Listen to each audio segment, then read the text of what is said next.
नमस्कार। आई हम सास पुतोह एक हनुमान जी के गीत सुना रहल छी। अहाँ सबके नीक लागत तो लाइक कमेंट सब्सक्राइब जरूर करब। दौड़ू दौड़ू यो हनुमान, आहा पवन समान, आहा पवन समान। सीता लंकापुर नगरिया में, सीता कौन छथि लंकापुर नगरिया में। हनुमत मुद्रिका देलन खसाय, सिया जी उठली चेहाय, सिया जी उठली चेहाय।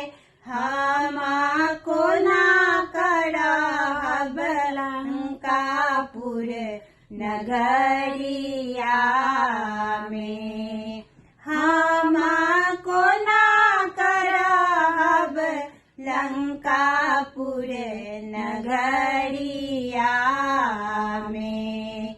दौड़ू दौड़ू यो हनुमान, आहा पवन समान, आहा पवन समान।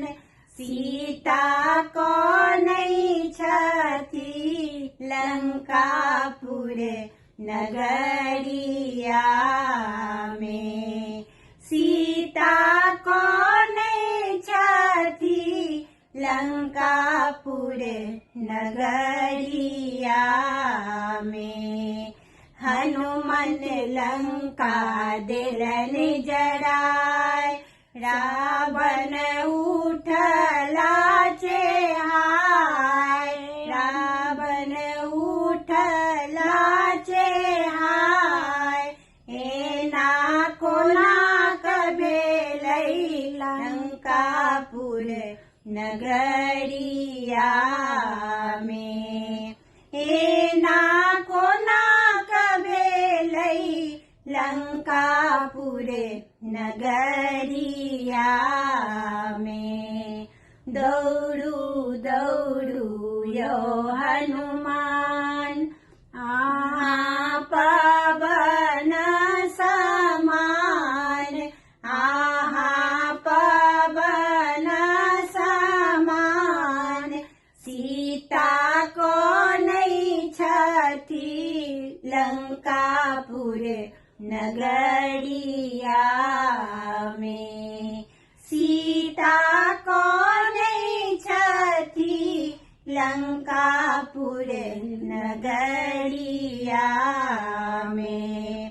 कहलन मंदोदरी कल जोर, बिनती सुनियो यो हनुमान, बिनती सुनियो यो हनुमान। हमरा विपत्ति पड़ल अछि लंकापुर नगरिया में, हमरा विपत्ति पड़ल अछि लंकापुर नगरिया में। दौड़ू दौड़ू यो हनुमान, आहा पवन समान, आहा पवन समान। सीता कौन छथि लंकापुर नगरिया में, सीता कौन छथि लंकापुर नगरिया में। दौड़ू दौड़ू यो हनुमान, आहा पवन समान, आहा पवन समान। सीता को